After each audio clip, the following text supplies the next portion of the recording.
The Lord be with you. It is certainly good to be here, specifically for celebrating history and culture. Back in 1998, I had my first experience. I was telling Dr. Campbell and others that my first experience or introduction to the Gullah culture was on Johns Island, South Carolina. And to know that even now, God is continuing to liberate us in order for persons of creativity to remind us of how we're connected. All humanity is connected. And so I'm grateful to be here, one, to celebrate and continue to learn about the culture. And so I look forward to what's going to happen today. My name is Robin Deese, and I serve as the proud pastor of St. Andrew by the Sea. And it's good to be back in the Low Country. Amen. It's just good to be back in the Low Country. One, to be reminded of the rich culture and history. One, to be reminded that we are all connected. Another, to be reminded that we are God's people. And I'm grateful for the work that has been done to create this book. I'm grateful for the Bridge Builders Committee who has put it together. And I'm grateful to you all for being here. So I'm not going to talk anymore, but you can catch us on Sundays via Facebook and at Worship Live and be a part of our worship services. So we thank you all, for all of you who represent the Hilton Head Island and the Low Country community, for being here on this day. Thank you.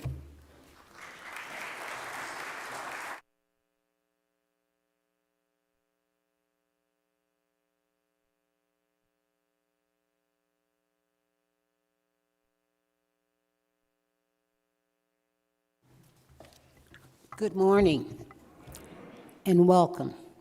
Welcome to the Dr. Julius Scott Lecture Series event.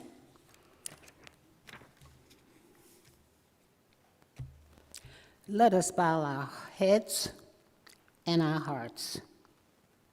Heavenly Father, we thank you for this day. It is indeed a day that the Lord has made. Let us rejoice and be glad in it. We are grateful for this gathering and the opportunity to come together as neighbors and friends to learn about the Gullah culture, a culture that was brought here from a distant land, far, far away, over a wide, wide river, more than 400 years ago. A culture with few similarities in language, habits, and foods. Yet, in spite of the difference, the newcomers survived and thrived. Today, we will be blessed to hear from the descendants of those immigrants and the many successes they enjoyed in the New World. We are grateful for their strength and fortitude that allowed them to settle this untamed land, to establish a common language and grow crops to make it a livable place for those who followed, especially those who came after the bridge in the middle 1950s, when Charles Frazier envisioned this place and made it accessible to many. Lord, we are indeed grateful to you for this paradise that we call home. Father God, bless the presenters and their words as they share their personal knowledge about Gullah days. This prayer we ask in Jesus' name. Amen, amen, and amen.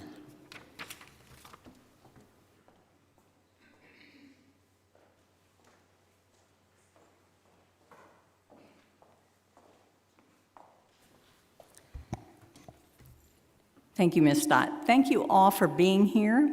I'm Susan Roberts. I'm the chairperson of the Bridge Builders Group, which originated in St. Andrew, and both our Bluffton campus and here. But we have members from all faiths and all congregations throughout the island, and all are welcome. I'd also like to thank Dot for being here, thank Pastor Dees for being here, thank our technicians who are doing the yeoman's work, thank our lovely harpist Lucy Scandrette. I hope you note her concert coming up in February that you're all welcome to, that's free. And thank my good friend Ahmad Ward for being here to lead questions. What we're going to do is have a presentation that is well produced by Ms. Carolyn Grant and her associates, Emery Campbell and Thomas Barnwell, and they are going to present to you their book review of their own book and tell you about writing it and what comes behind it. I would use the old, our guests need no introduction here, but the biographies in your program can in no way describe what our three guests mean to this community. What looks like most important to me is that this is their home, and it has been for generations. They sought their educations off this island, probably by necessity, but brought their talents back to serve here. I remember speaking casually to Mr. Barnwell after the second Hilton Head Island Hall of Fame presentation several years ago, and he said then that he really wanted to write a memoir about what the island was like between the Civil War and the bridge. And today we celebrate the fact that he kept his word. Dr. Campbell has been a steady hand as an educator and business entrepreneur and the keeper of the Gullah flame throughout the region now known as the Gullah Geechee Heritage Corridor. I also admire the fact that he can drive a bus. On a busy day, he brought a group of 4-year-olds to Griot's Corner at historic Mitchellville Freedom Park, and he stayed for the story in the program. I'm glad. I hope he enjoyed it. Carolyn Grant, a writer by profession, had the opportunity to work anywhere, but has served in professional capacities here at Hilton Head Hospital, where I first learned about her community service, and now the town of Hilton Head Island. She has the secret talent of being able to navigate the communications of our island government.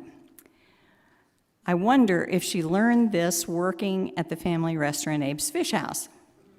Navigating tourists through menus of unfamiliar dishes and how to get somewhere on an island that really only has one road is a skill set not to be thrown away. Before we closed for pandemic almost 2 years ago, Beverly O'Heeming and I were closing the Arts of We People exhibit at the Art Center on a Saturday morning during Gullah celebration time. We were frequently interrupted by people wanting to know if we had that new book or where they could get one. We concluded that a bestseller must be coming. Look no more. We have the real deal here this morning. We welcome Emery Campbell, Tom Barnwell, and Carolyn Grant to share the story we all want to know so we can be a better part of it in the future. Thank you. Carolyn leads off. Come on up.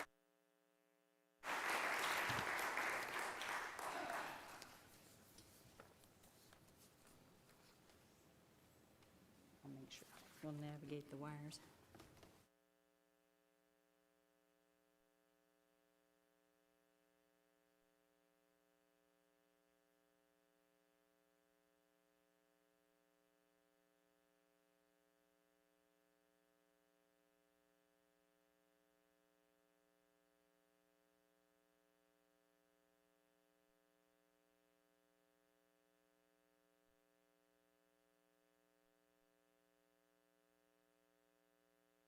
And then I'll join these gentlemen here.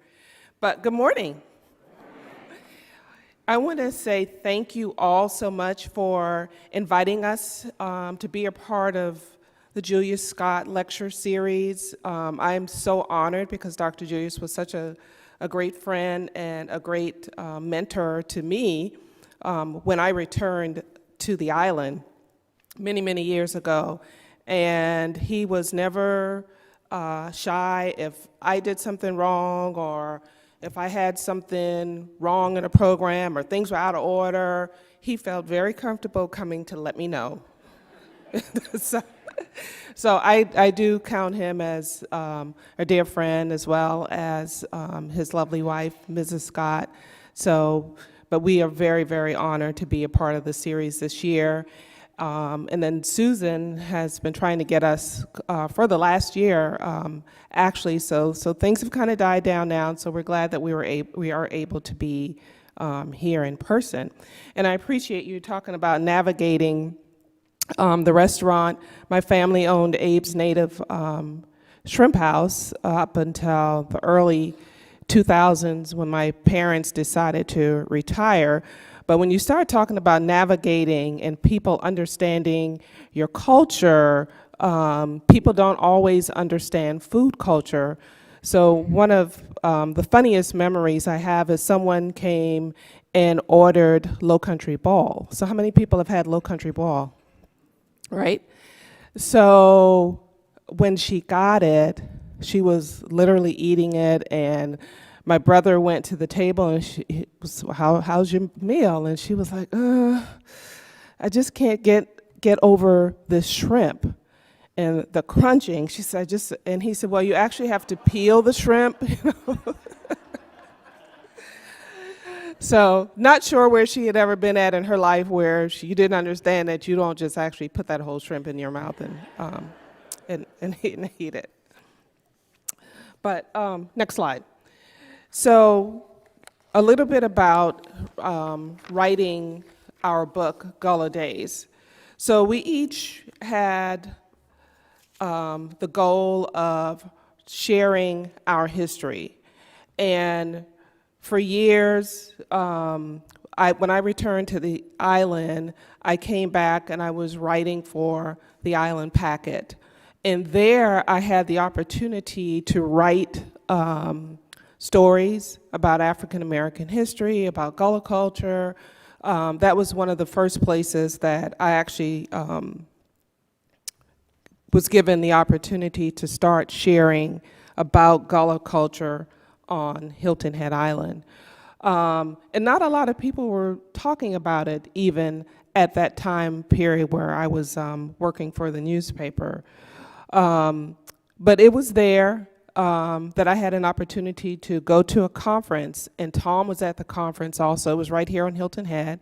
And it was about searching your roots. And Tom and I kind of looked at each other and we're like, what are you doing here?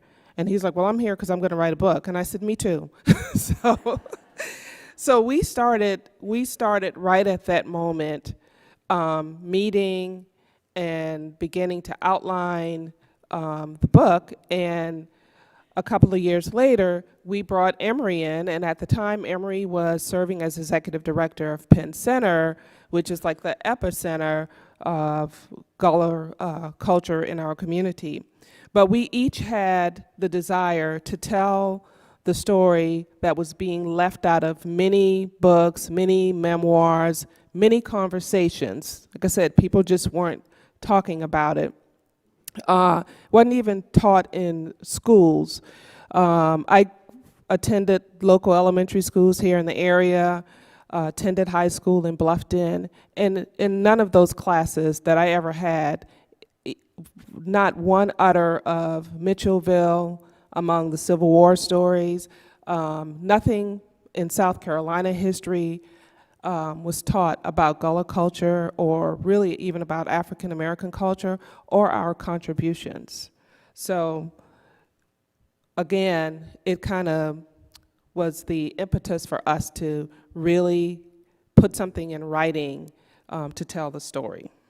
Next slide. So when Tom and Emory and I started meeting, and I often refer to them as my Friday night dates, because for many years, Friday night around Tom's table was when we would meet. I was taking notes, so even 20 or 30 years ago, before the computers were available and laptops were widely available, I was still doing longhand around the table with a tape recorder, listening to Tom and Emory, throwing in what bit of information I knew from what I learned from my parents and my grandparents. We literally talked through every neighborhood on the island, what that neighborhood was known for, who had a church, who had a store, who had a any kind of business, who's the first person that got a PhD that hailed from Hilton Head, who was the first person that had a car on Hilton Head, what family was known for making baskets or building sailboats or farming or fishing. We knew, every neighborhood, what that neighborhood was known for. So the result of all of that is a 376-page book, 22 chapters, and you can go to the next slide, 22 chapters that cover everything from the Port Royal experiment, Mitchellville, and I'm glad Ahmad Ward is here today because Mitchellville plays such an important role in Gullah culture and how blacks were able to survive through the years.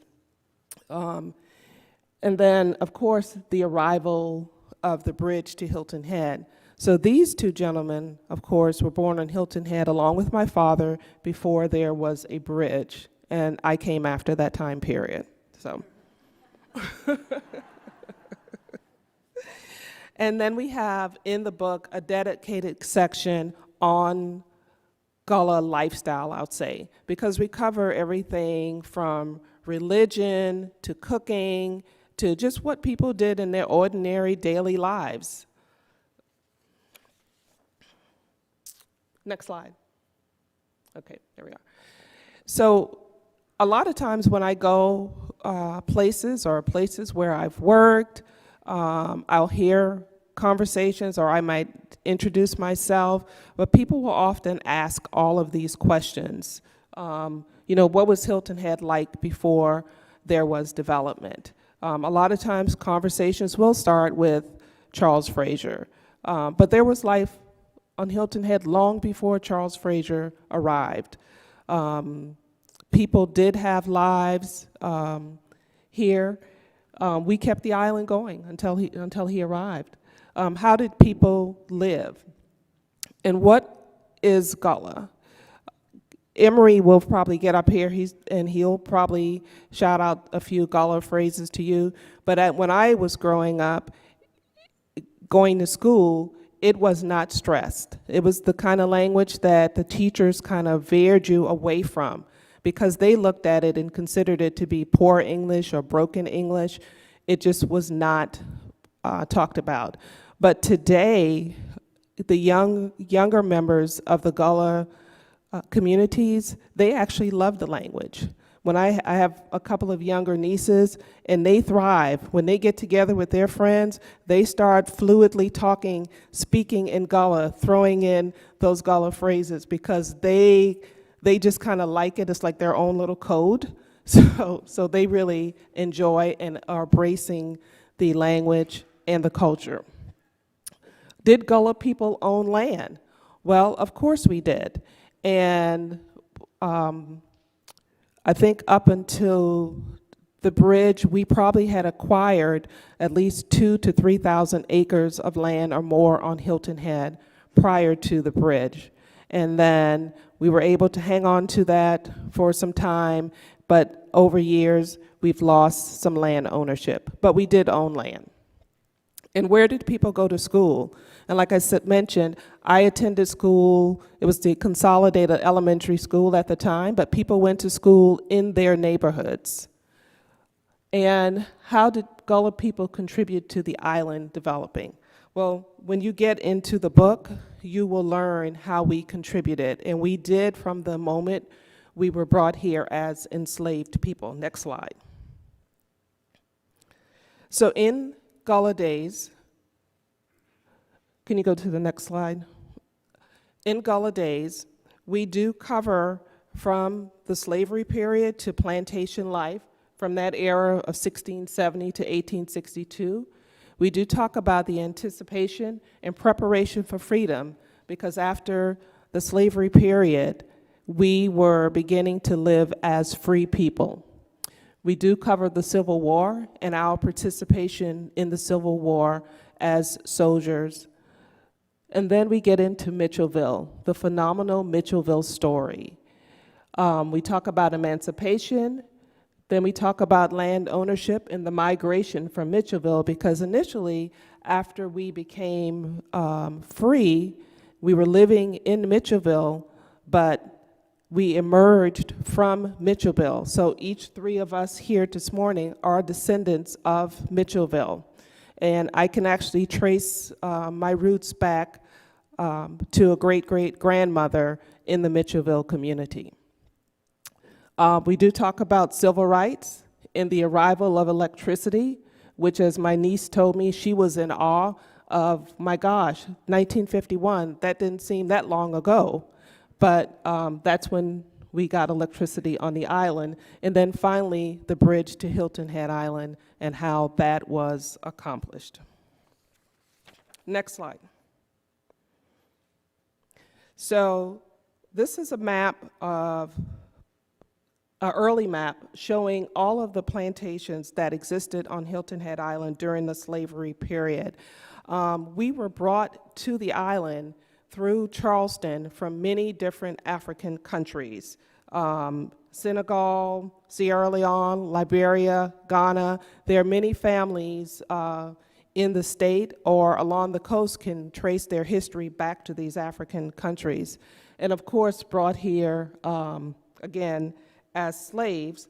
And during this time period, worked on plantations across the island. There were about 24 working plantations growing cotton and rice that enslaved people worked on. Next slide. This is just a photo of one of the old plantation houses on the island that was used, again, as a Union headquarters during the Civil War. But it's just kind of reflective of where slaves lived on the island, on these plantations, of course, that had large plantation homes. But slaves, of course, like you may have read in history books, lived in small quarters, poor conditions. They had minimal food, they had minimal clothes. So in that time frame, we could say that life was not good for slaves, even on Hilton Head Island. Slaves, enslaved persons, of course, had to learn to communicate with each other. So the theory is they took their African language, combined it with English language to develop Gullah. The other theory is that Africans came from Angola in Africa, and so then were assigned the title of being Gullah or Gullahs. So those theories have thrived over the years, and so today we have the Gullah language and culture. And all of their customs and ways, they were skilled at growing different crops. They were skilled at making different crafts, like sweetgrass baskets. That's a common craft that they brought with them from Africa. And I actually had a grandmother who made baskets up until the 1950s, and we actually still have some of her baskets that she made in the late 40s and 50s that are still very strong, very sturdy baskets that we have. Next slide. So this is just another picture, and many people have probably seen these pictures of enslaved people in the Drayton Plantation on Hilton Head Island. So with that, I'm going to let Emery come up and take it from this point.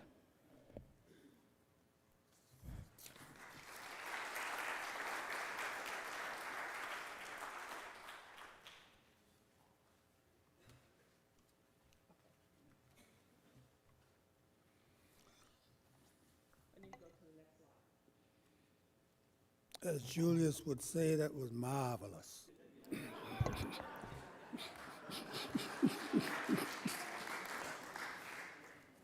So how wanted to do? Say, how are you doing? That's good. Be glad for see Huna. Be glad Huna come for see we.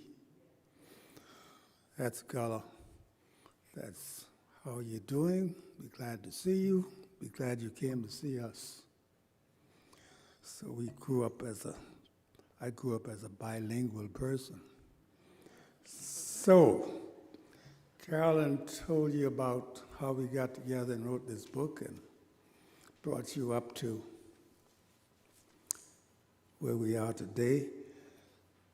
This island was invaded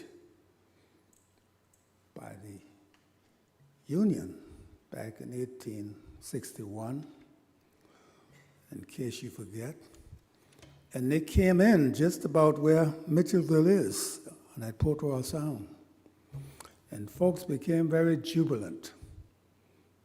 They called it the day of the big gun shoot, because you could hear the cannons as far away as Brunswick, Georgia.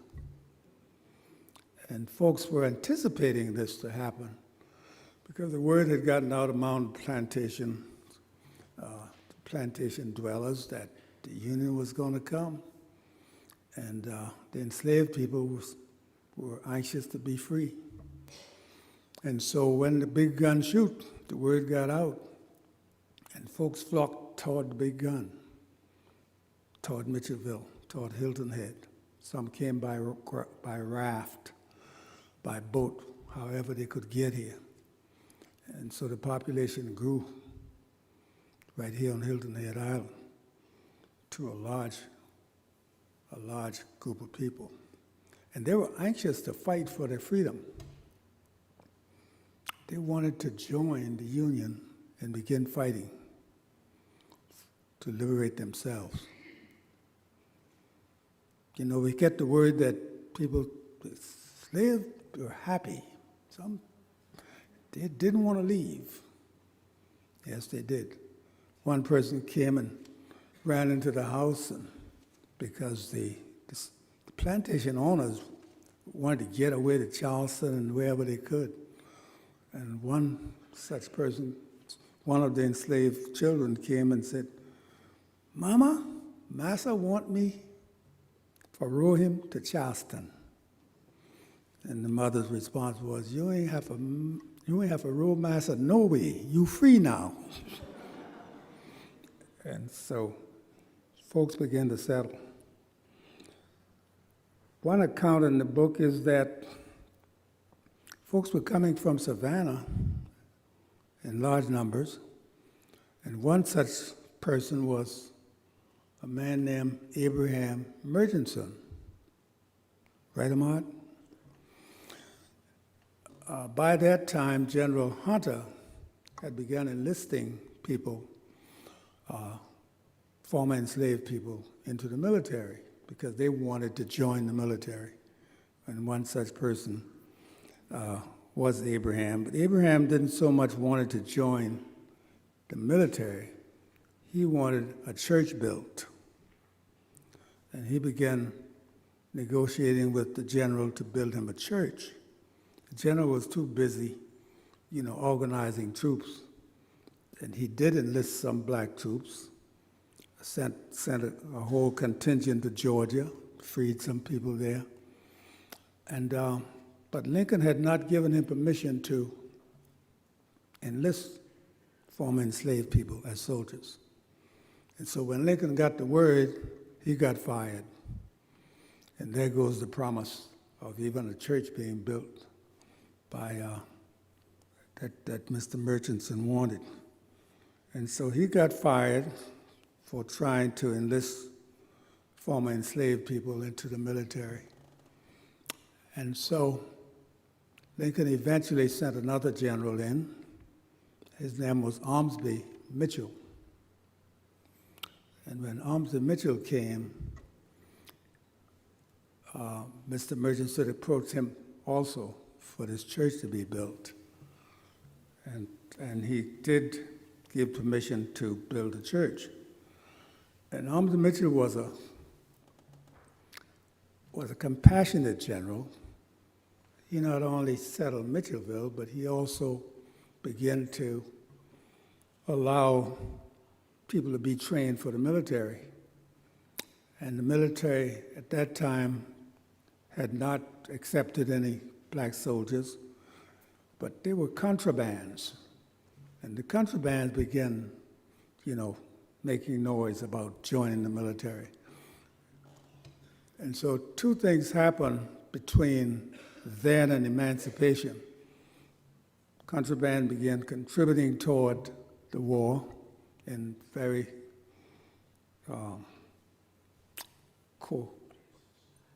very secret ways. But the big thing about the contrabands at that time, people who were not free, they began to work for the Union. The Union had begun planting even cotton to fund the war, replanting some of these plantations. And these contrabands worked for $4 a month. So people began to earn money, which was something unheard of. And so Mitchellville got established eventually, and folks began wondering whether or not these folks can really live as free people without the whip. So the experimental living as free people began right there in Mitchellville, and that's why it's so important to preserve that spot and tell that story.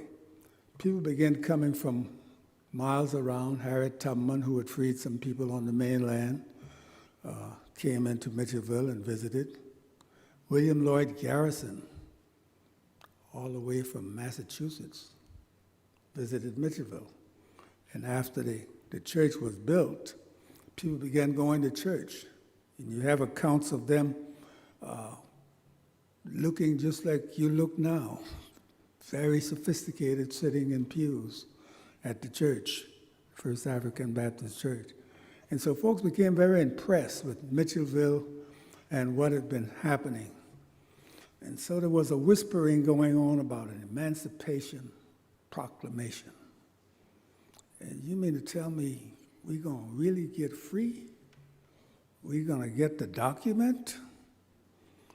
Folks call the Emancipation Proclamation a document. They heard that the president going to send the document down, and it's going to be read. And it's going to be read over in Beaufort. And an old plantation there right outside where you see the Naval Hospital now was the plantation called the Smith Plantation. That's where it was going to be read. So now how are we going to get there? Highway 278 is too crowded. So, well, there was General Saxon on the other side. He had power as well.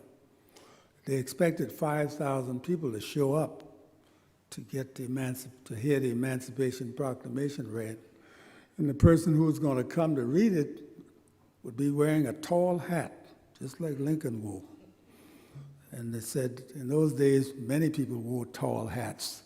And so when folks got to the site, there were several people wearing tall hats. And so they went up to all the tall hat people and said, "You the man with the document?" And so they did get people from Mitchellville and the Hilton Head area to go to hear the Emancipation Proclamation read. The word was out that if you weren't present, you weren't be free. You won't be free because you had to hear it. And so as many people as they could get onto that spot came from all these various sea islands to hear it read. And so the Emancipation Proclamation was read. Black former enslaved people were allowed to join the Union, to fight. People from Hilton Head joined. You get a count of James Grant, a man named Christopher, a man named Jones. We have all documentation of them going, fighting for the Union, even joining the forces that try to get Fort Wagner captured. You've seen Glory? Well, there were a few of our ancestors, along with General Shaw, trying to get Fort Wagner captured. And they came back and got their pension, some of them. The place where we call Stony now, where all the controversy about the widening of Stony because the bridge is going to come. Well, that's where Matt Jones bought property right there that the town eventually bought and got that big piece of art there now. That's Matt Jones, got that money out of serving in the Civil War. And his pension check bought that land. That's why we probably should preserve Stony, huh? And so the Civil War ended. Nationwide, some 200,000 black troops joined the Union and fought and helped to liberate us. A side note is that you talk about the 40 acres and the mule and the Gullah corridor.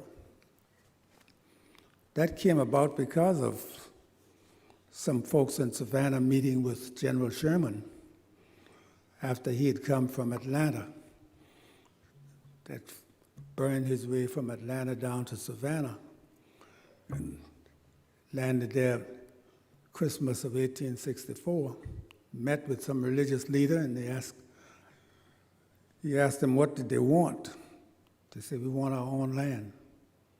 We want to get away from the white man." We haven't had such great relationship over the last couple hundred years. We want to live alone. And so the proposal was to have them settle, the former enslaved people settle, from Jacksonville, from Charleston down to Jacksonville, the St. Johns River, from the ocean 30 miles inward. And so folks began settling along that coast. Nobody wanted to be on the coast then. That was kind of barren land, too many mosquitoes, too hot, too inconvenient to get there. And so folks began settling along this coast, even after the Civil War. And that's why you see so many Gullah people settle along that corridor. that's now been designated by Congress as the Gullah Corridor. And so, beginning as enslaved people, becoming free through the Emancipation Proclamation, joining the Union even to fight for their own freedom, and then settling on land after the Civil War. Okay, I'll stop there for Mr. Barnwell can take us to the next chapters.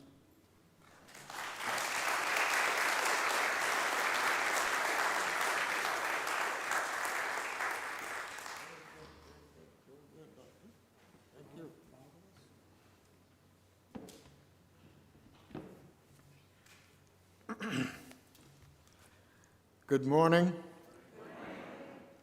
I want to also, as my co-authors did, begin by saying thank you all for being here.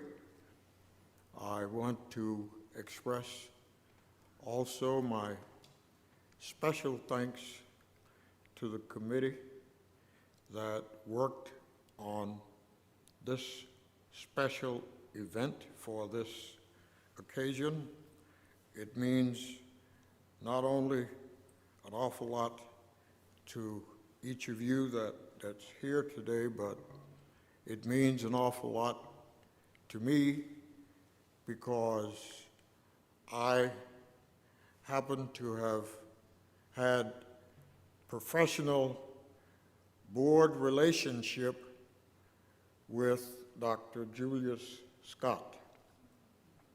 He was quite a fantastic person. I know I'm here to talk about the book, but I'm going to say that Dr. Julius Scott was just one famous, fantastic person.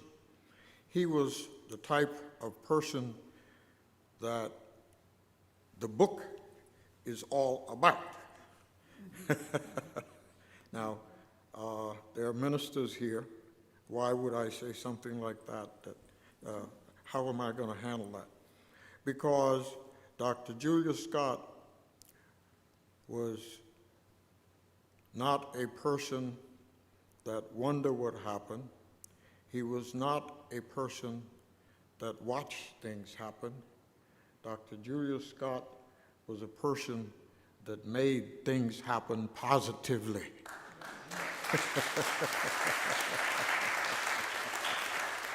So to the committee, I salute you along with my co-authors, and I hope you all will forgive me for that deviation, but that's, I feel, was important. One other part I want to mention about my friend and co-person that we served together on Penn Center's board, to be specific. Dr. Scott reminds me of a portion in the Bible that says, it is better to light a candle than to curse the darkness. And he lit a candle that will burn in perpetuity, the way I remember Dr. Scott. Now, on to the book.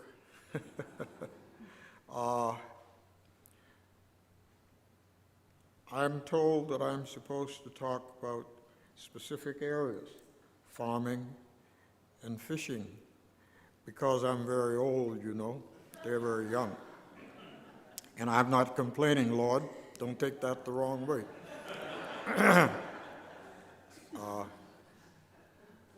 When I was born here in 1935, that is on Hilton Head Island, there was not a hospital. We were delivered by midwives, and there were several of them, and my mother happened to have been one of those. Of course, she was fortunate to have had training after leaving the island, going to Mather School, and then from Mather School on to Charleston for several years, a couple of years, and then on to Columbia, and came back to Hilton Head to provide service to the Hilton Head community, which was very much needed in those days. However, she was offered a job with the county to become one of the nurses in the county, and she turned it down.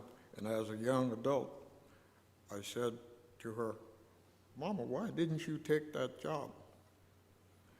She said, "Because my people on Hilton Head Island needed me." I said, "Look at all the money you could have made. We could have really had lots of good things, and look at the education I could have gotten." She said, "Son, you wouldn't understand what I'm saying now, but maybe one day when you become an adult, you will reflect on what I'm going to tell you." And she said, "Service to mankind is the greatest service you can ever provide, and money cannot pay for that. And you get blessings, and you will always be rewarded in a positive way for serving your community." And I said, "Okay. I'll be a Gullah poor boy." However, she never gave up by encouraging me. My father and my mother gave me an awful lot, which I appreciate. They ushered me off to Penn School, and I appreciated that. By the way, education was in each of the general areas. The book provides that on the island, and of course there are two buildings still on the island. Farming and fishing is my area, but education is important. Julius Scott was a fantastic educator, so I'm on my beam, so I can't be reprimanded. And one of those is right across from the St. James Church, and the other one is the former white school that's in the middle of the island, across from the government center. Okay? They were separate schools, but they built similar. And when I say the first one across from St. James Church, that general area where St. James Church is, according to the old maps that we, when we were writing the book, they sent me to Beaufort, and I dug up all the old papers.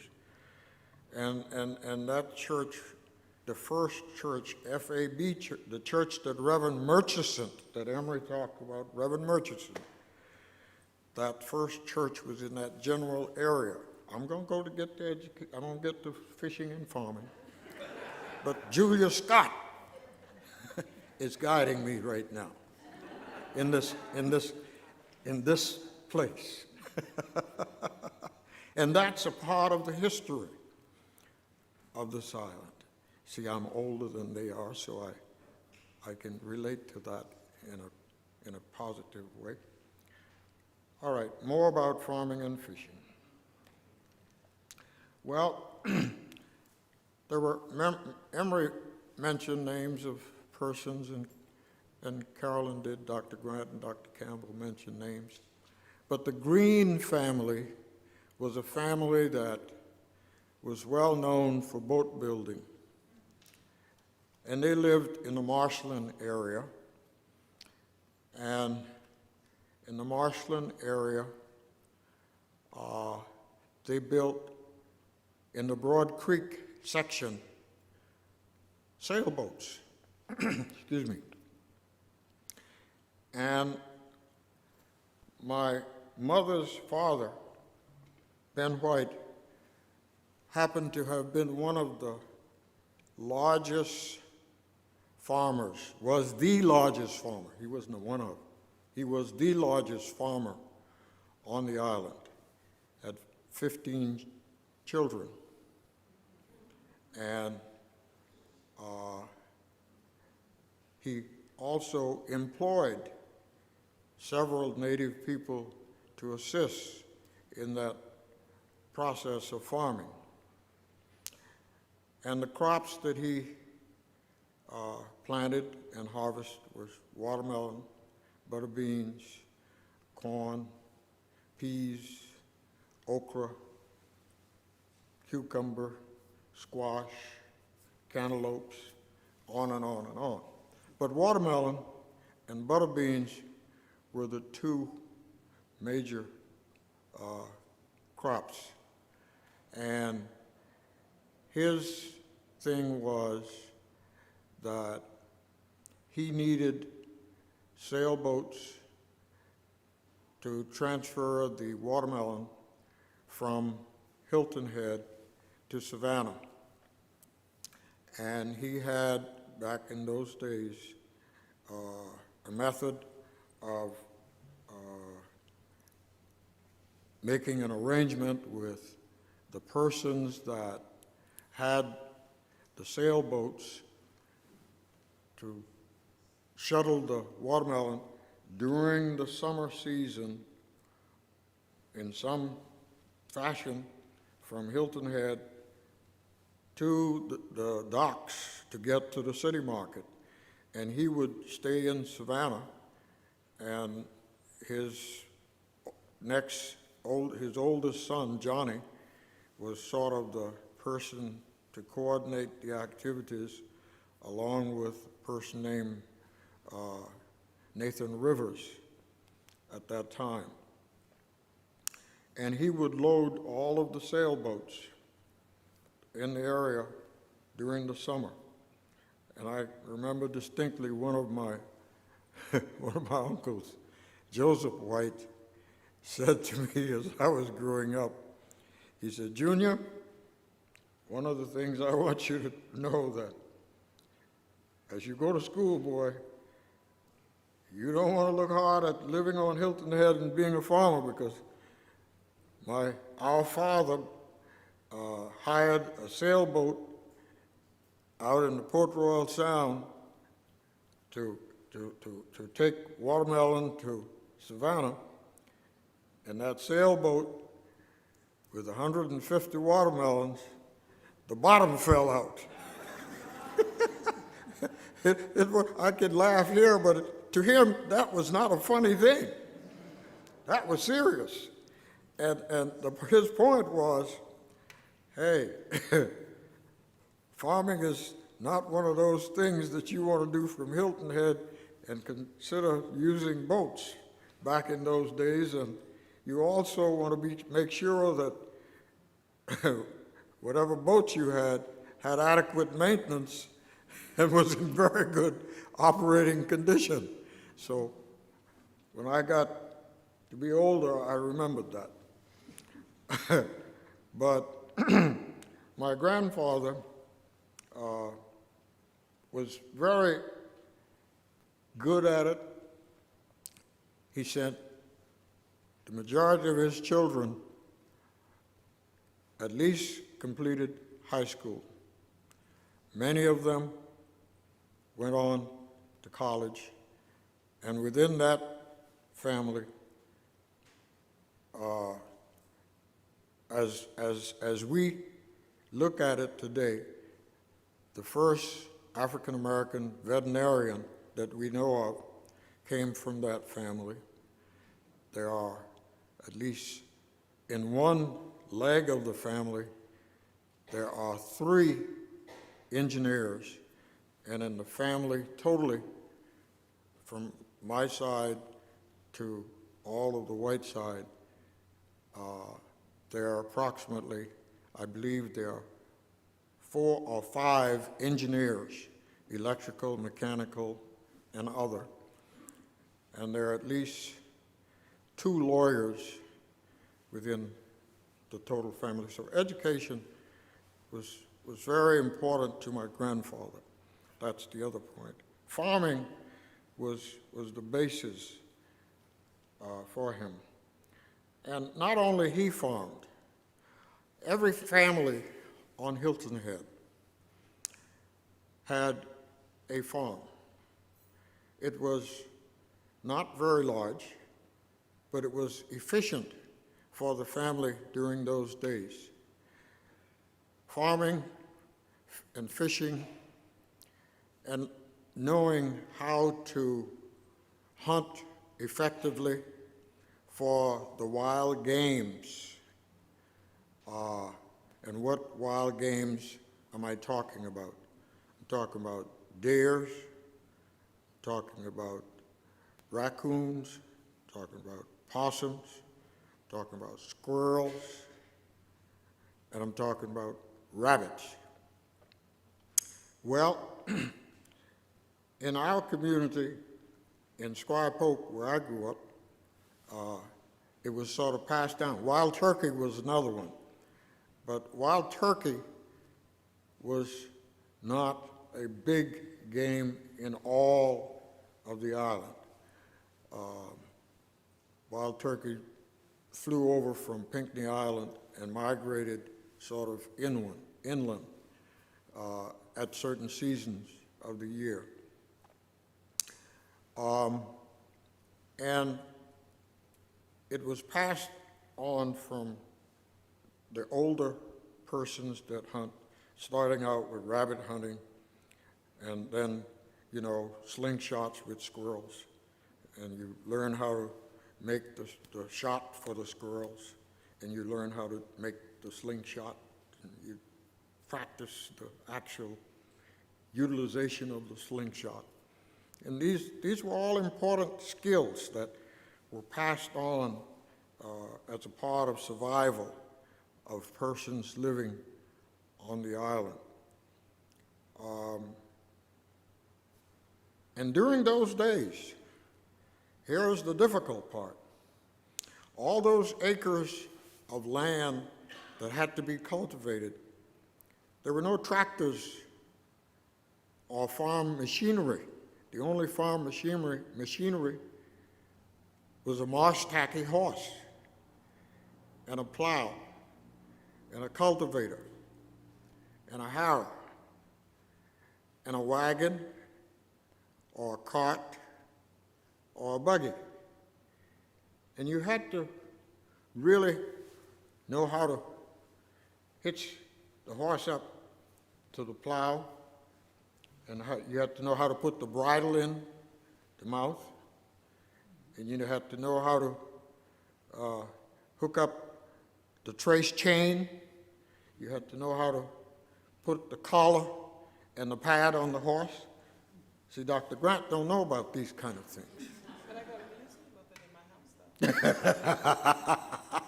My father kept all of those. She came during the good time. But it was the way of life. It was a part of the way of life on Hilton Head. I'll be able to step it up. Excuse me. Also, fishing was a major component, especially for those that live close to the water.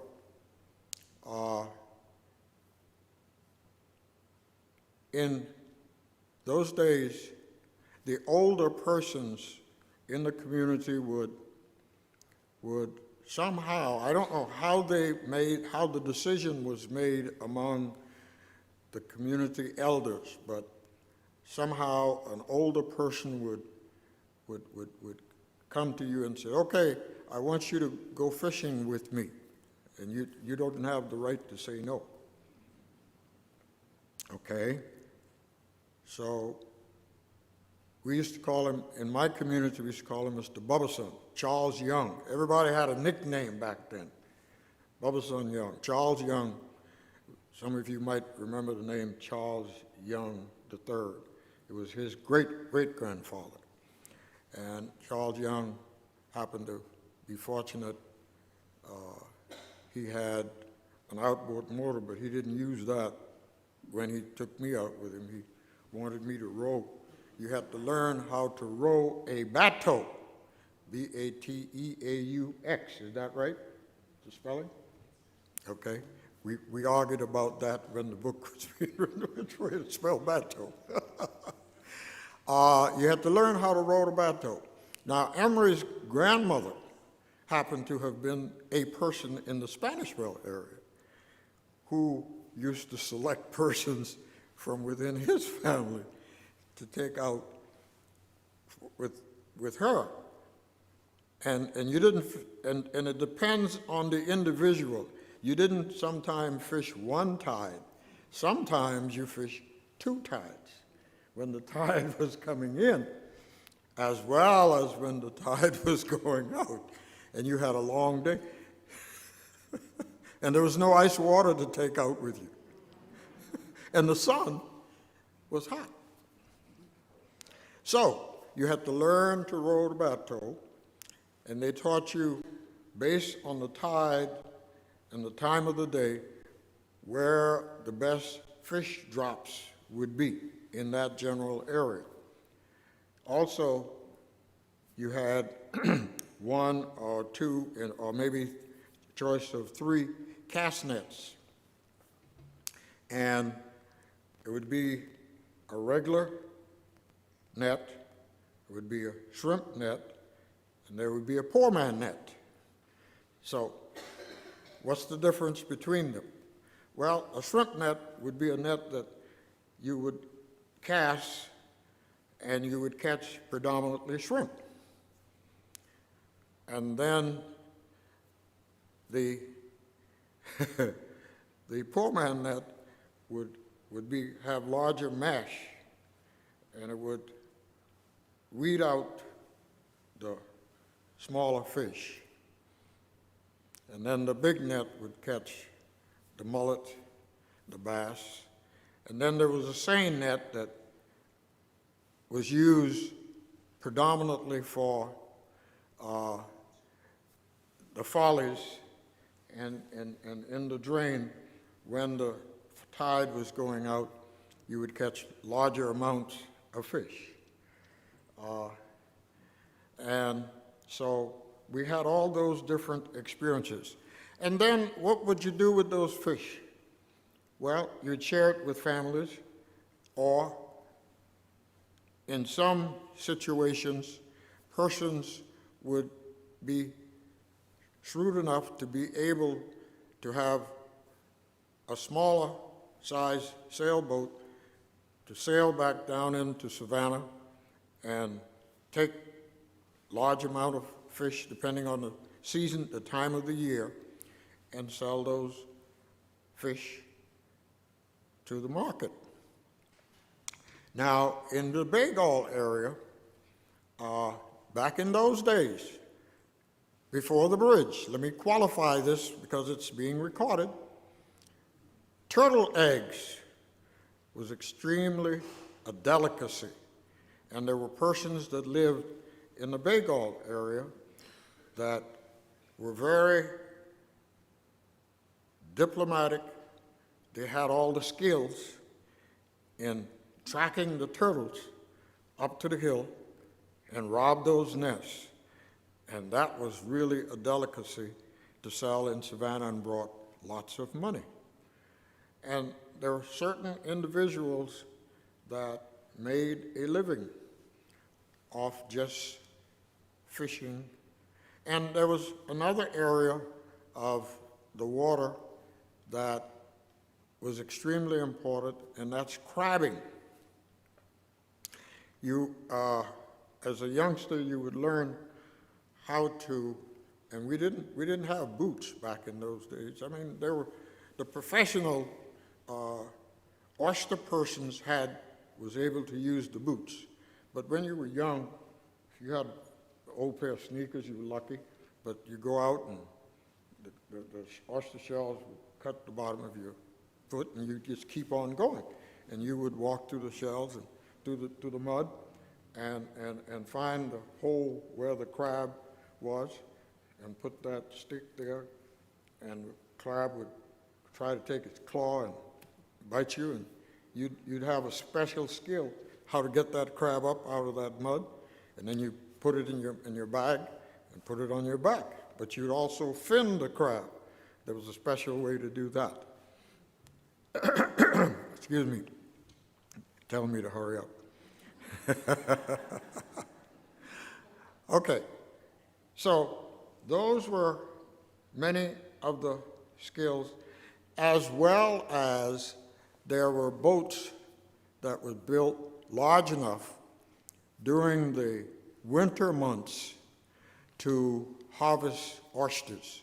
Sailboats, I'm talking about. It's still in the fishing and farming area. Sailboats would take up to 1,000 bushels of oysters from the Broad Creek area, as well as from the Skull Creek area on the island. And L.P. Majoni and Company over in Ladies Island was the place where the oysters would be sailed from this general area back to that area. And L.P. Majoni also had several sailboats that persons from Hilton Head during the summer during the winter, that would do specific oystering.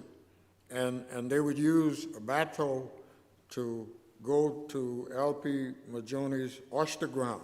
The oyster grounds, even back then, they were leased from the state to L.P. Majoni and Company.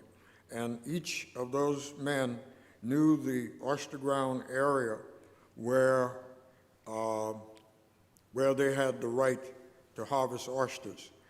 And oysters, they were fantastic large select oysters.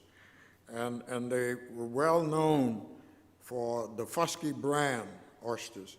They even had oyster operation on the Fusky Island back in those days. Some of you ladies remember some of the things that I'm talking about, or some of your families might have mentioned some of those things.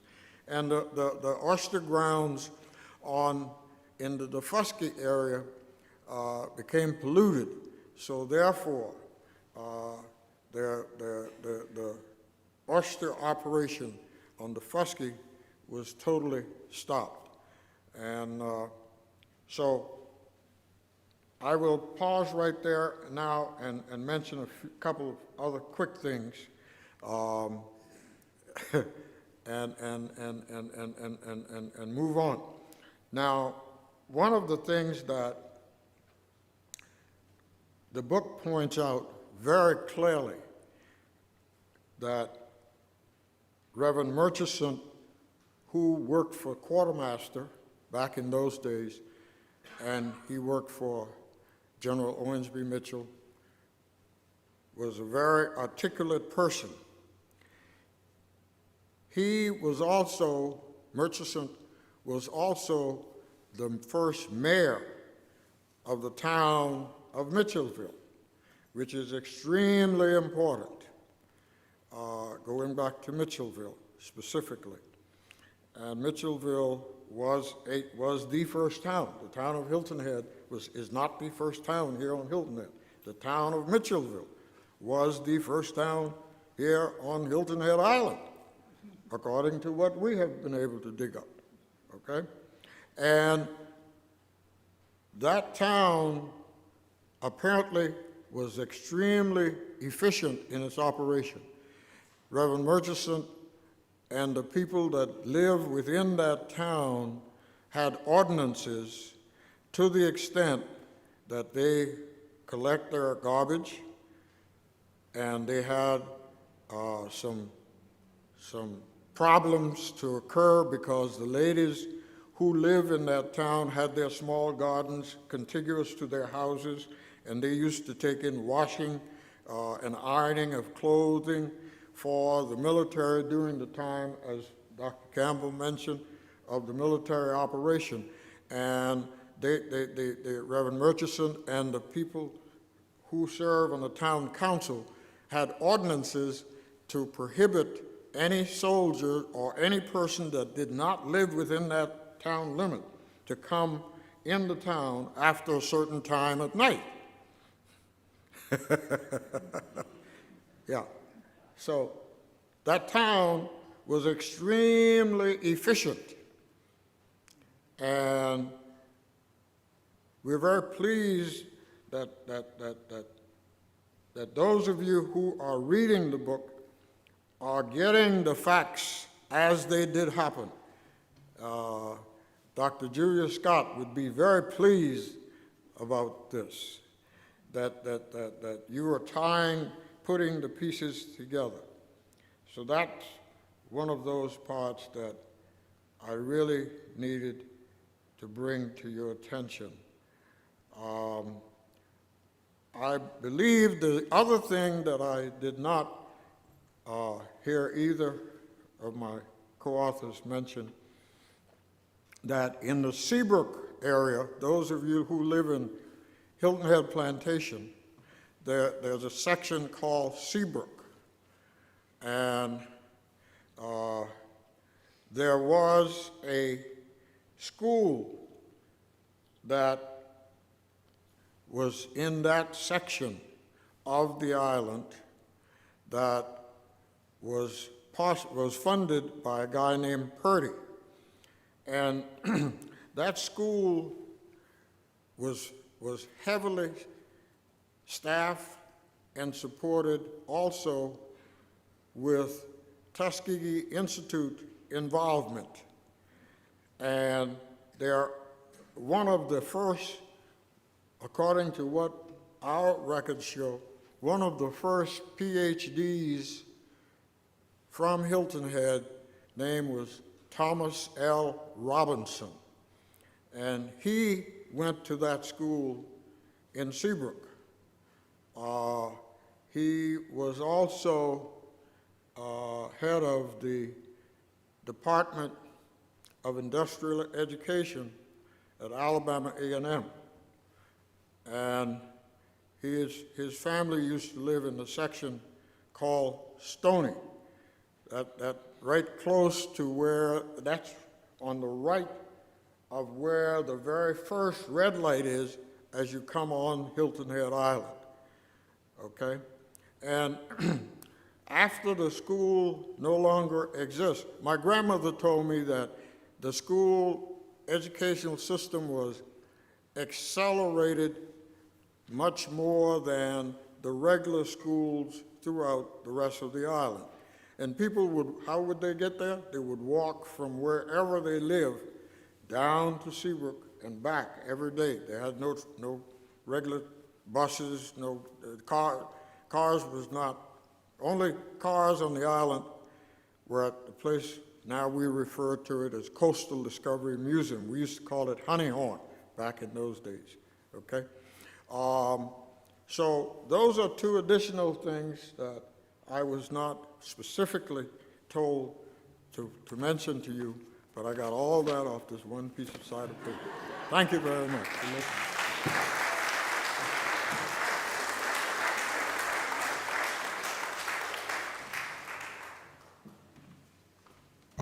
Tom always takes up all of our time. But one of the things, too, that I will just quickly mention that we do cover in our book because of the importance to Dr. Scott as well is religion.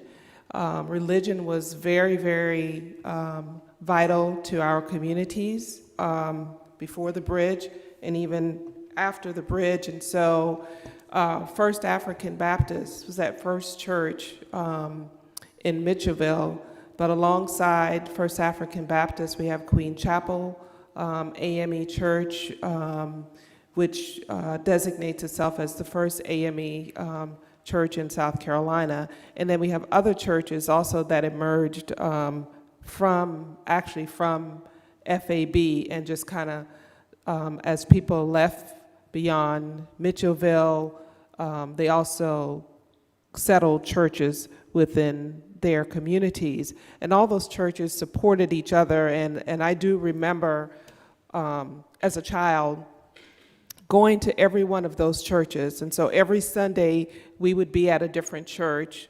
And that was how you knew, about all the communities. People just gathered there. They'd be there all day. Choir members sang in everybody's choir. Ushers ushered at everybody's church. We did have ministers who came off island to provide religious teaching as well. And every community's had praise houses. So prior to the bridge, when churches didn't meet on a regular basis, they had praise houses. And what I learned from these two gentlemen is, if you had a problem, the praise house was where that problem was solved within the community. So religion was very, very important, and I just thought it'd be good to mention that since we are here this morning at your church too. One last piece about the book before Maud comes and takes over the Q&A part, and I'm going to let Emery share about this wonderful photo that we have on the cover of our book. There's a story behind that as well. You can use that. It's hot? Yeah. Well, the cover of the book is a photograph of my grandparents. My grandmother, who Tom alluded to as the fishing lady, and my grandfather, who's sitting. He was a net knitter. He knitted all nets throughout the island. I mean, people who wanted nets knitted. And one of the things we didn't do as Gullah people was to have people to take our pictures unless we were well dressed. I mean, that was pretty much the culture. So I'd gone away and came back, and they showed me this picture. And I got incensed. Why did you let somebody, who took it? She said, a buckra came by and took it. A buckra in Gullah means a white person. So a buckra took this picture and came back and gave us a copy. Well, when the island was changing, people were coming around taking pictures of the island because, they hadn't seen a strange place like this before. And so we got very incensed and told them not to ever let anybody take your picture. Well, as it turned out, that's the only picture we ever had of them. And when we were writing the book, we sent old photographs up to the publisher, and they selected this for the cover. And of course, I had to get permission from all my first cousins. So that's the story on that picture.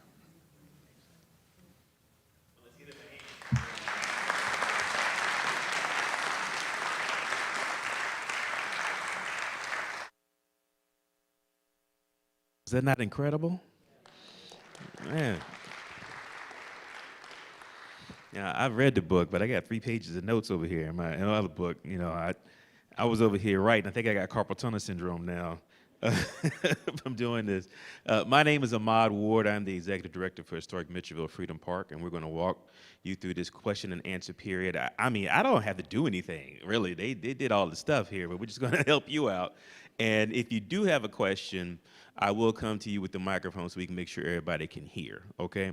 But I'm going to take some personal liberty, because I got the microphone first, because there was a lot of stuff said, but one thing in particular, I have to know before we go any further. Slingshots for squirrels. Slingshots? I have never, now I grew up in the country, country adjacent. I lived in the city, but our city had 20,000 people in it, so it was small. I have never heard of using a slingshot to hunt squirrels. I am so fascinated. I am so fascinated with how you use a slingshot to hit a squirrel. Was that effective? Sure.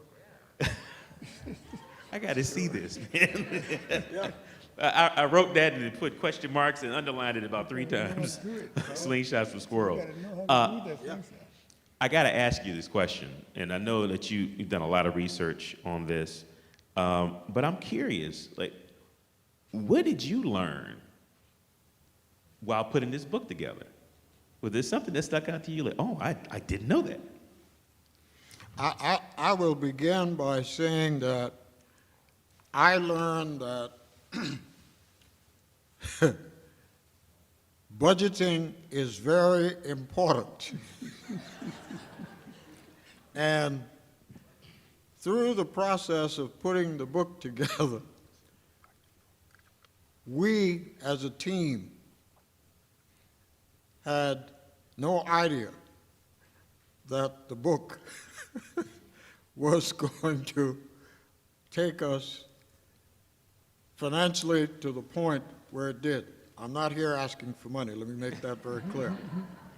What I'm saying is, we started out with this project wanting to do a very thorough, professionally good product, as well as to tell the story of our foreparents and have a product that would be appealing not only to residents, not only to academia, but to people from wherever they might come and be, to know the real story of the residents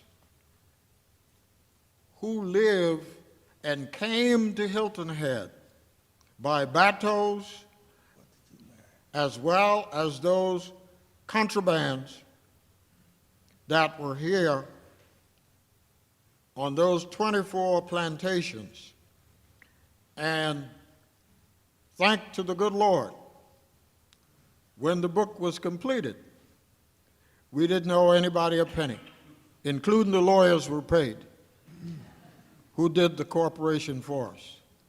So I learned that having faith in doing a good product is extremely important, Mr. Ward. That's what I learned. Anybody else?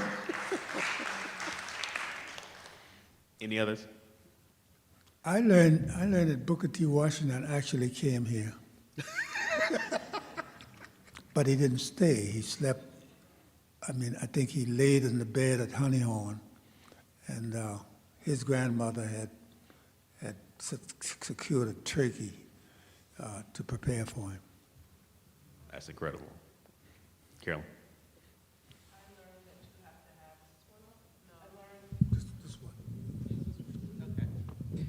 I learned that you have to have great patience when you're dealing with people old enough to be your father, too.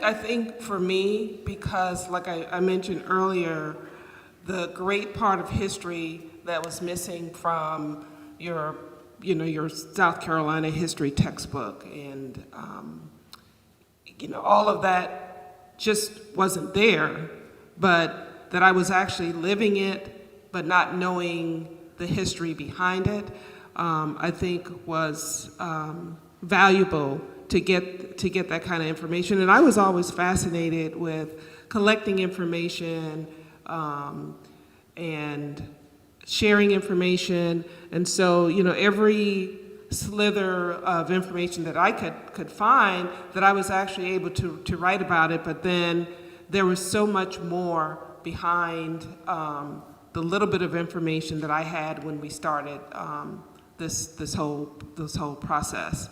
But I think that would be for a lot of folks in my generation, is that we just didn't have access to the information. And so learning it along the way was quite an experience. And I'm always still learning from Tom and Emery. I got you live now, so your mic should be up. Okay. So, well, we got a couple questions. I'm gonna start here, and then we'll move around the room. Okay, ladies first. Thank you very much. I just wanted to say that we have a very fond memory of Abe's. We had our first family reunion here on my husband's side in '88, and they catered for us in a gazebo in Palmetto Dunes. And once Palmetto Dunes sort of figured it out, we couldn't do that again, but we came to Abe's the next time. And they're coming again for this Thanksgiving, 45 people. And one question I got yesterday was, you know, which of these restaurants that I've recommended are some of our favorites are Black-owned? And I just wanted to ask, you know, why aren't there more Black-owned restaurants? Could we support more? I think so. Even caterers. I've asked about, you know, Black catering companies and have not come up with many. But anyway, I do remember fondly Abe's, and I am your Spelman sister. So. Oh. Lance. There actually are several Black caterers, and I can provide you with that information. But restaurant is hard work. It's a lot of hard work, and so you do have to have, you know, as Tom mentioned, a good budget. You've got to have the finances to kind of keep it going, and the staff to kind of keep it going. So there have been several since we closed that have kind of come and gone, but there are a couple around. All right, we have a question right here. Thank you very much for the presentation. I'm going to help Mr. Barnwell out a little bit about telling about hunting squirrels with a slingshot in answer to Ahmad's question. I grew up in Mississippi. My father and his 3 brothers grew up in northern Mississippi, and they were a little bit older than any of you here. My dad was born in 1912, but during the Depression, they lived on a farm, and they would go out and hunt, and one of the things they would hunt were squirrels, and they didn't hunt squirrels for the fun of hunting. They hunted to put food on the table because it was the Depression.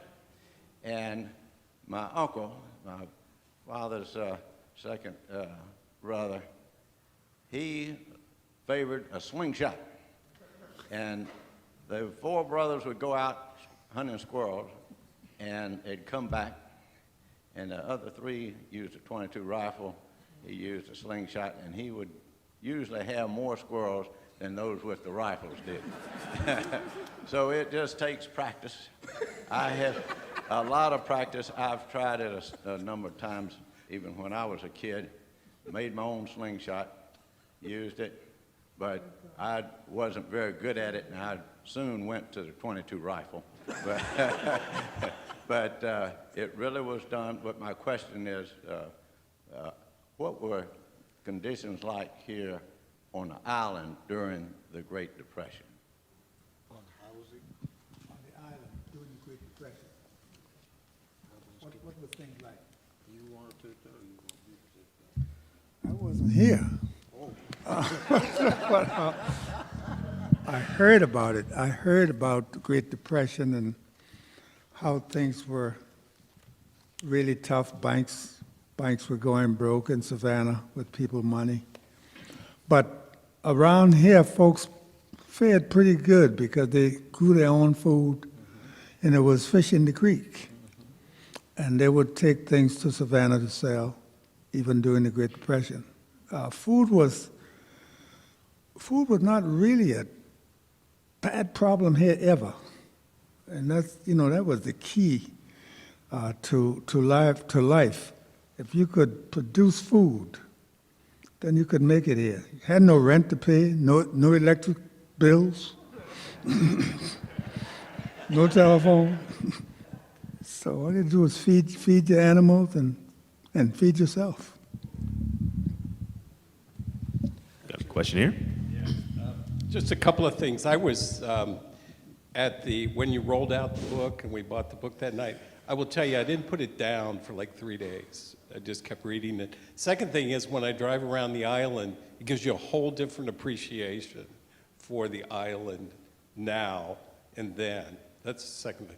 Second thing I wanted to say is, I live in the Spanish Wells area, so if you're looking to support any of the native islanders, Mr. Campbell's barbecue stand is great, as well as Mrs. Campbell's vegetable stand. So we support a lot of those things in that area, and just really enjoy the Campbell family because we've gotten to know them. Can you elaborate on any other history in the Spanish Wells area that we should know about? The Praise House was on Oakview, I guess, at one time, from what I read, but. Yeah, there was a praise house also where I went to school. I went to school in a praise house on the corner, right where you have the, what is that, Old House Creek? Yeah, that's where I went to school, in a one-room building right there. My grandparents lived across the street from us. But that praise house was a dual building. It served as the praise house on Tuesday, Thursday, and Sunday evening when people gathered. And they had a bell that you rang to call everybody to pray, to praise house. That's, y'all call it, what you call it, prayer? What you call it now? Bible study? Bible study. Yeah. Well, Bible study was done at that praise house. Actually, it was a worship service every Tuesday, Thursday, and Sunday evening. And you call everybody together with that bell. Ding, ding, ding, ding, ding, ding, ding, ding. You could hear it all over Spanish Wells. But the same bell was rung for school. It was used, a little cowbell. You heard it in the morning. School started at 9 o'clock, and about 8:45, that bell rang, and everybody comes to school. All the kids from around that area, about 40 kids, gathered in that little praise house. And we went from 1st to 6th grades.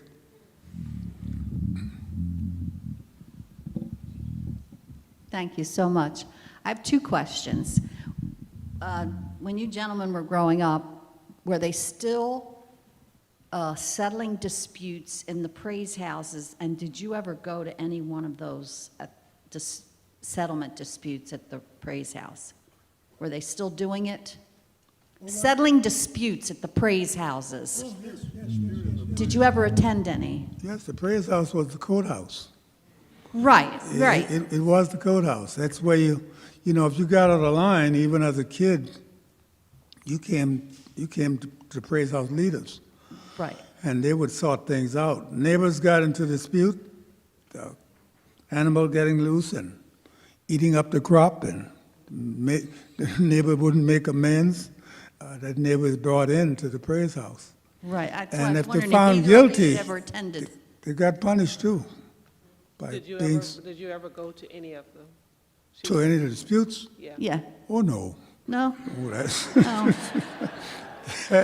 not even.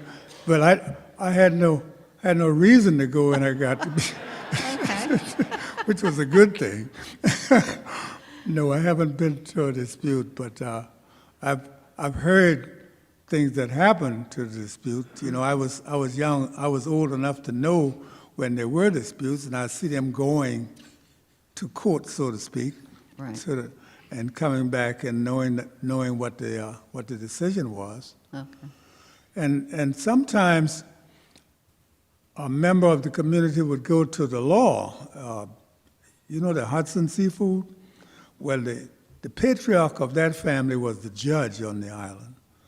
And if you had gone to him with a complaint, he would send you back to the praise house for settlement. Right. And if you went to him without the praise house leaders knowing, you might get put out of the church. You're supposed to come to the praise house first. The other thing I wanted to know, you spent a lot of time talking about folk tales and folklore. Did any of you growing up have a favorite story, folk tale that you were told? Did you have a favorite? Do you have a favorite folk story that you were told growing up? So many of them. Talk to us later, I'll tell you one.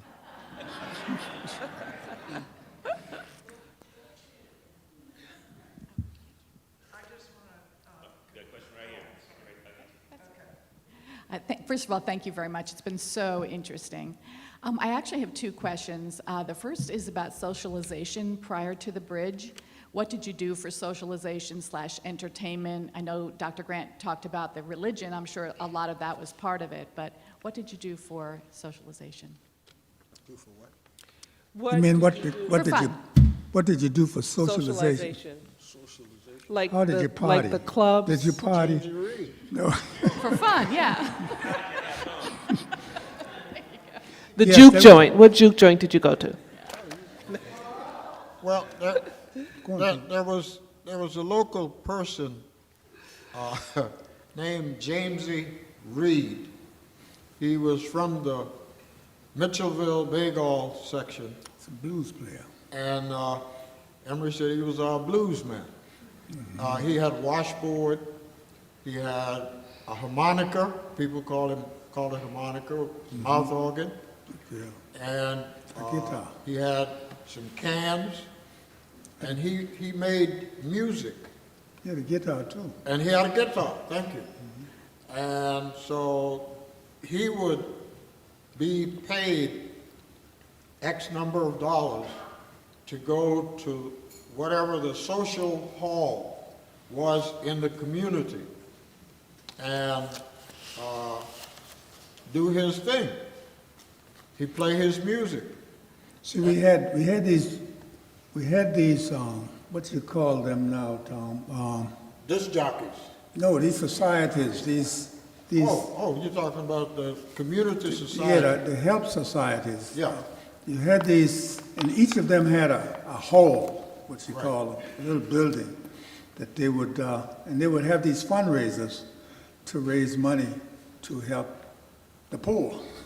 We all were poor. And, but when things happened to a family, they would give either finances or they'd go sit up with the sick or help to bury the dead. These were little society halls. And Jamesy would play at these halls to help them raise money. And they'd give him, $2, $3 for playing all night. And folks would come there on their horsebacks and they would eat and drink. They would have fried mullet fish sandwiches with mustard, and they were good. You Yeah. could get them at home, but people would sell them. I think it was 10 or 15 cents each. Knee-high, 2 pieces of bread. knee-high soda in a tub, Yeah. And people also did baseball, played sports. Oh, yeah. As well. Every neighborhood had a little baseball team. And what I can remember as well is in sports, in the Mitchellville area, down at the end of Beach City Road, people would go there on Sundays to watch the Blue Jays. That was almost like a little minor league team that Hilton had. And so I don't know how many of you are familiar with Dan Dreesen, who actually got his start with the Blue Jays and actually ended up playing professionally. So, so as you come, getting toward the more modern era of Hilton Head, we did have recreation on the island. Story was too that Ike and Tina Turner came here before the bridge and played at one of the beach spots. We didn't have a lot, or at least I didn't get stories of a lot of major civil rights conflict here on the island. But I do know that as people in other areas, if you were going back to enslaved people, getting out of slavery, getting into Mitchellville, seeking freedom, well, Hilton Head became one of those spots where people could come for recreation. So a lot of blacks who couldn't go to beaches in areas where they live, like on Tybee Island, they were whites-only beaches. So people came here to Hilton Head so that they could go to the beach. And this was just right at that time where mid-50s, early 60s, that people came here for recreation. So the same way, Hilton Head is attracting crowds of people today, just hordes of people wanting to get to the island, that's how it was, back in the 50s and the 60s. And we never mentioned it, but, we had a ferry 3 years before the bridge that brought 5 cars at a time. Okay, so maybe that's part of my second question was, before the bridge, was how did you get clothing, replenish your clothing, get hats, shoes? Was that from the ferry? Clothing. Clothing. How did you get that? get clothes and shoes? There was another private ferry operated by Charlie Simmons. You know where the fish camp is now? That's a restaurant now, but Charlie Simmons was a Gullah man who operated a boat between here and Savannah 3 days a week. Took 4 hours to get there, and you stay overnight, and you did your shopping after you sell your goods, and you came back the next day by his boat. His boat, I guess that boat took about 20 to 40 people. Yeah, 20 to 30 people, and it started in 1927, I believe it was. Yeah. Yeah. Okay, I got a question at the front, and I got 2 over here. So we're going to move quickly, get to you. I want to take the opportunity to thank all of you for the book and your remembrances, because it helps everyone here on the island to know about Native Islanders and the Gullah people. Thank you. I'd like to know if you're going to do another segue into more modern times too, because That's her. that's her. Because there's so much going on in your lives now. Did she say do another book? Is that what you said? Yes, I did. It's so well done. But I think that this community, because there are a lot of people from all over, not only the U.S., but foreign countries, that know very little about what's happening now. Mm-hmm. And that would be a service, I think, to everybody, and they would really appreciate it. Keep the politics out. Yeah. Well, I always tell people that it's good that they know historically what happened, and here we are today with all the similar types of issues. So, we end at the bridge, and so at that time, back in the 50s, it was the same situation almost. You had a bridge that was coming, you had mistrust among legislators coming to the island, or coming to Native Island communities, because it was going to disrupt the whole community back at that time. And so that history is kind of almost sort of repeating itself. So I think for a lot of people, I think our book serves the purpose of helping people to understand our start, and that kind of sets the framework for where we are today. I'd like to thank you, ma'am, so very much for being so wonderful. To think that we should do another book. I want to personally thank you. But you know what? I'm going to give you a short answer. No. They can do it. I'm out. I came to the world in 1935. Stress. Their families tolerated me along with them for 20 whole years to complete this document that you have. Thank you, Tom. Thank you. I am willing to be supportive of them. and any others that they would like to bring along, but I am out. I would like to make a comment. I live on Bradley Beach Road, which is the public beach street. People from Savannah did not feel that the swimming place in Savannah at the Tybee was safe, because where they could go to swim, alligators, whatever was bad, was where they were allowed to swim. So consequently, 3 African-American physicians in Savannah came to Hilton Head and bought land from the Christophers. So Bradley Beach Road was started by Savannians, and these people all had summer homes, or they called them beach houses. Right. My in-laws bought their land from Dr. McDew in the late 50s and built the house in 63. My husband and I moved down here in 98 and completely gutted it out, and it's our home. It's not a big house, but it's wonderful.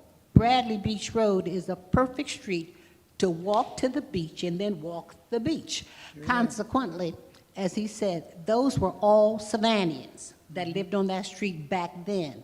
Now, of course, we've got humongous houses, and most of them don't look like me, okay? But we love Bradley Beach Road, but I have a question. Did you all ever have any monstrous hurricanes like Matthew back in the day, and how did you manage that? There was, yeah, monstrous hurricane. Okay, well, back in those days, usually there was somebody that had a battery radio, old-fashioned battery radio. And Honeyhorn had some kind of warning back in those days. And somebody would get on a horse and ride around and say, well, we hear that the hurricane's going to come. So people would begin, who got the message, would begin to tie down their wash tubs that was out in the yard. Some people would, bolt up their windows. Those people that had boats would go out and put double anchors on their boat, put them in more secure place, as well as give the sailboats more line that they could turn according to the wind. And people would just ride it out in their homes. There were some, or go to the strongest house. at one point, Montgomery Church was actually taken off the blocks. It was actually moved physically. And at that point, that church had a balcony, that's long before. Yeah, that's one of the 1940. Old church, old building, had seating up in the balcony. And so over the years, they were able to put the church back together. But roofs came off their houses, and, when that happened, persons would move from one house and go to the neighbor's house, wherever the house was safe. And for days, they would just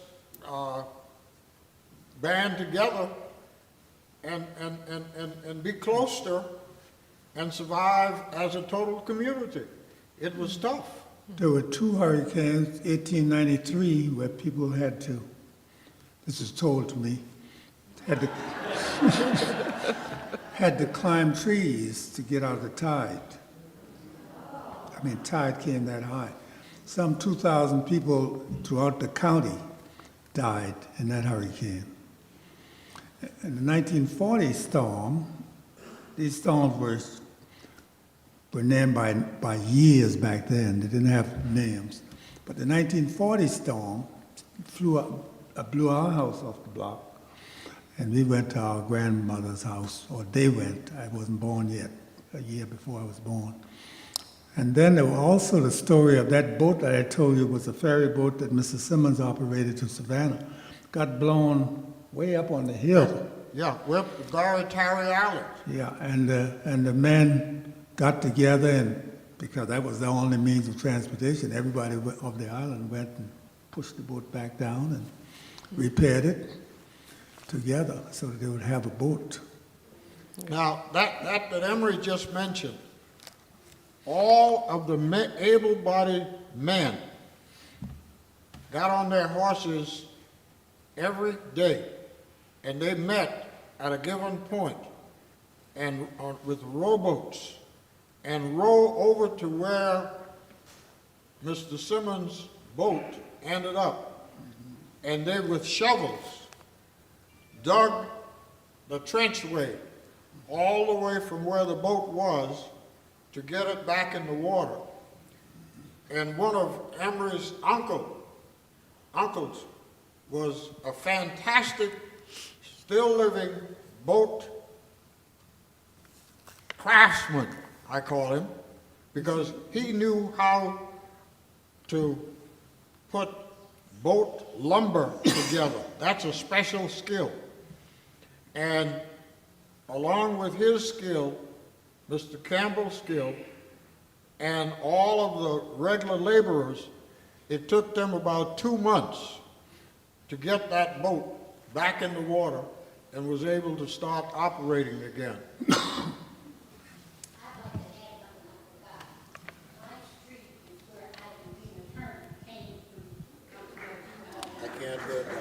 She said her street was where Ike and Tina Turner came.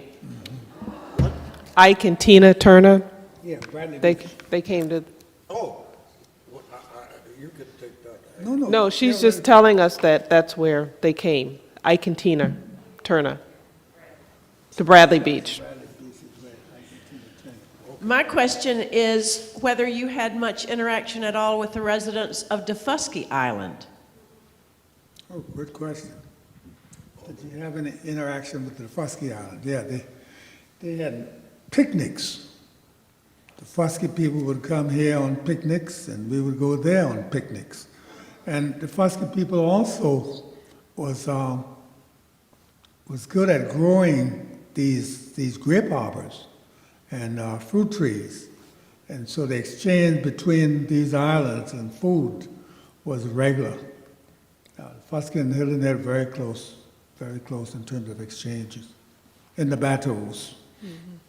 You go with your bateau to the Fusky to get fresh pear or grapes, and even go to church. Okay, I think you might round us out, ma'am. Let me get the microphone to you so everybody can hear you. I was wondering if you could tell us a little bit about the cemeteries on the island. I belong to Queen Chapel, and my family is buried at Joe Pope Cemetery, but I know that the cemeteries are just very interesting places to visit and find out more about the history of the island. Well, I guess I'll take a look at that. The cemeteries were neighborhood, and all these neighborhoods were made up of families that were connected. You know, when you're Gullah, you know your 40th cousin. And so everybody in the neighborhood related. And so the cemeteries that are established in it, maybe one or two in that neighborhood, is used by those families who live in the neighborhood. In the African tradition, the enslaved Africans established cemeteries on the waterfront, right near the water, right where a condor should be. You'd find a cemetery. And the belief was that the spirits would move back to Africa across the water. And that's why the cemeteries were placed on these waterfronts. There's one down in Harbor Town near the 18th Green. And I'm sure some of that cemetery was destroyed during the making of that at the Gulf Coast. And so the idea was now it's a big condo that's blocking it. So the spirit can't move back across the water. But that's where you find most, I guess all except maybe the one near Piggly Wiggly, and that was, the water was being seen even when that one was put there. So you find all of your Gullah cemeteries right close proximity to the waterways. The headstones are pretty much handmade, the older ones, because people made them. My uncle that Tom referred to was one of the headstone makers. And about 6 months after the deceased, you put a headstone. There are still some challenges with cemeteries as it relate to ingress and egress. That cemeteries that are still active. I don't want to speak out of turn, but there's been an ongoing situation with the Talbot Cemetery, which is in Hilton Head Plantation. I'm hearing off and on that there might still be some potentials of the people that own the contiguous property that's not developed today in front of Hilton Head Plantation, in front of the cemetery in Hilton Head Plantation to develop that property. And that will really create a major problem for ingress and egress.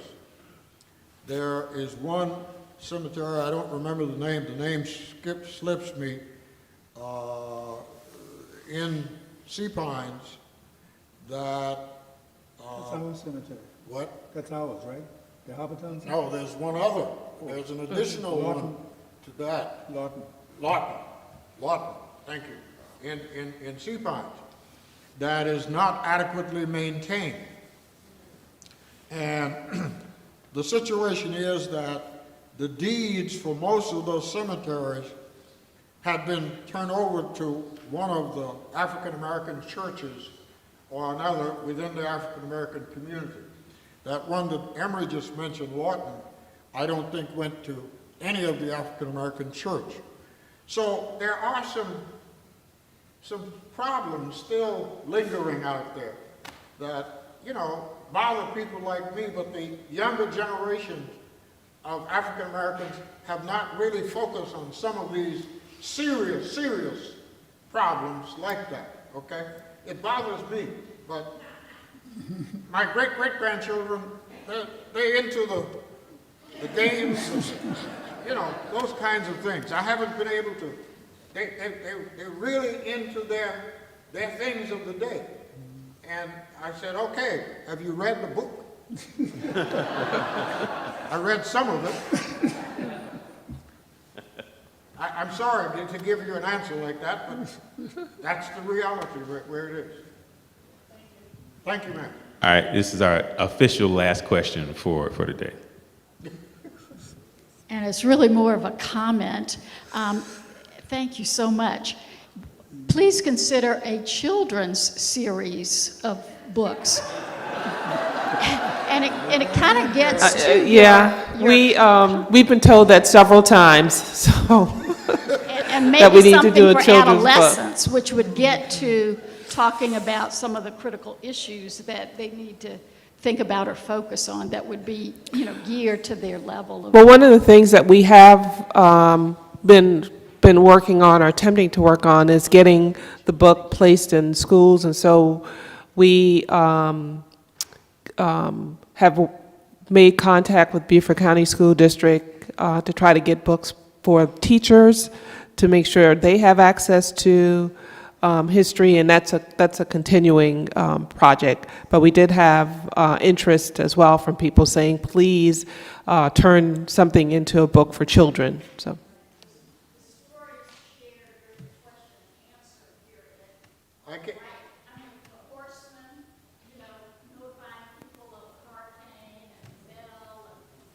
Just, you got some great things there. Thank you. Thank you. I She was complimenting you. Carolyn's going to get 2 younger people to work with her. Ladies and gentlemen, please help me in thanking Carolyn Grant, Thomas Barnwell, Dr. Emery Campbell.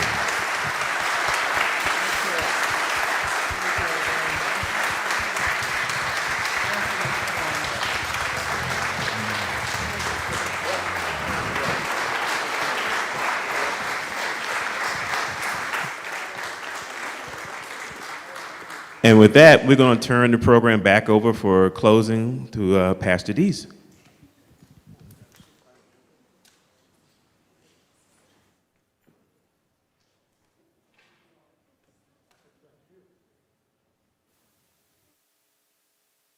Dedication to our history. What do you need? Okay, Lucy's going to play. Oh, she said pray us out.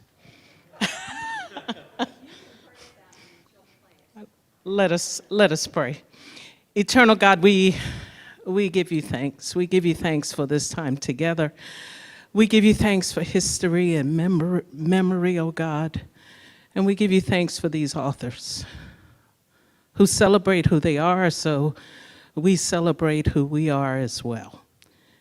And so, gracious God, help us, one, to celebrate the history of the Gullah culture.